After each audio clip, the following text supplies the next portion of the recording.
Question number 9, Chris Hipkins. Speaker. Thank you, Mr. Speaker. My question is to the Associate Minister of Education. Does he stand by his statement, quote, "Yes, I do have confidence in Novopay," end quote? The Honourable Craig Foss. Mr. Speaker, as a payroll system, I do, yes. But I fully acknowledge the frustrations of staff, payroll administrators, principals and many in the sector have had to put up with as the system has rolled out. Chris Hipkins. Question, Mr. Speaker. Thank you, Mr. Speaker. Did he receive or review an implementation plan for Novopay before the new system was implemented? If so, when? The Honourable Craig Foss. No, Mr. Speaker, there was not one single implementation plan with regard to Novopay. Chris Hipkins. Mr. Speaker, who signed off on the implementation of the Novopay payroll system? The Honourable Craig Foss. The recommendations to go live with Novopay came from the Novopay board. They made recommendations to myself. Included in those recommendations was assurances that there were no major difficulties, no Tier 1 senior issues, and I signed off and recommended that that was implemented on the basis of that advice. Chris Hipkins. Mr. Speaker, thank you, Mr. Speaker. Will employees who have incurred late payment penalties or defaulted on any automatic payments, for example mortgage repayments, as a result of payroll errors, receive any compensation either from the payroll provider or from the government as their employer?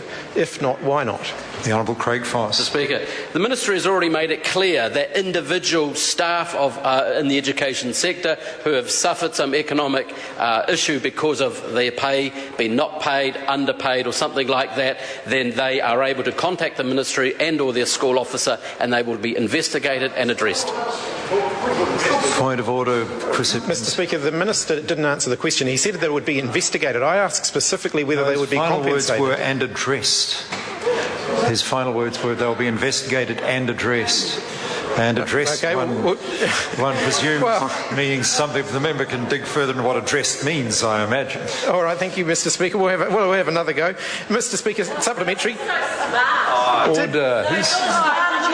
Order. Thank you, Mr. Speaker. Order.